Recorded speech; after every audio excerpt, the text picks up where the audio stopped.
I'm Isabela. I'm 16 years old and I'm a sophomore in Our Lady of Mercy School in Rio.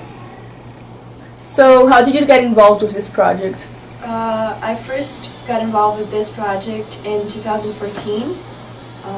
Our teachers were gathering up a group to represent the project in Gin, and I had already gone once, so I was called.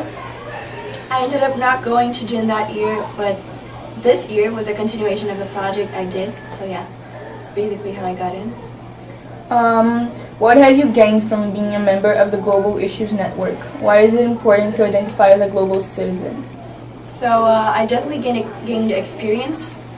It was something not only to meet new people, but also to find out more about the issues that afflict our world, because after all, it's where we live. So I think we should take care of it, and I gained lots of experience with that. And it was also an opportunity to enhance some more of my skills, such as public speaking or just presenting a project, and it was an opportunity to exchange ideas with other people.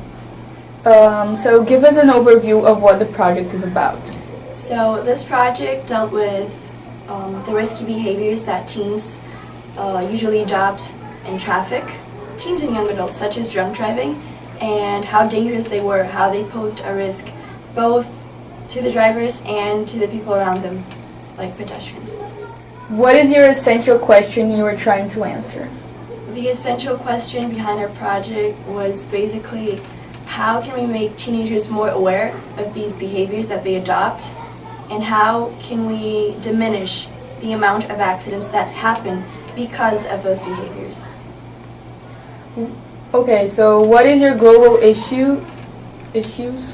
If you have more than one, how are they connected? Our global issue was education for all, because our main purpose was raising awareness to how people should be safe while driving. And why are you passionate about this issue? So being a teenager and knowing that soon I'll be the one driving, and also looking at family members and friends who are already driving, and living in a big city where the traffic is busy, lots of cars, lots of accidents too, I thought it was important to raise awareness so that everybody could know the risks that they run, and yes, just to make everybody's life a little better. Okay, so how did you start your project? What were your first steps and why? So we started giving a continuation to our previous project that also dealt in a way with traffic, and we were talking about accidents, and a student in school had recently suffered an accident with a drunk driver, and we were talking about that, and we just thought it would be a good idea to let everyone know how dangerous drunk driving or texting while driving and other things like that are, and how they could avoid that. So we just started making campaigns and gathering up ideas, and soon we had a project. Who are your stakeholders? Who are the people involved? So with Ola Mobility 2.0, we try to involve the entire school community. The actual group that went to Gin had 6 students and 2 advisors. And in the project's previous year, in 2014, we also worked with Hino. Yeah. How are you measuring the impact of your project? How do you think the project has made an impact economically, socially, politically, environmentally?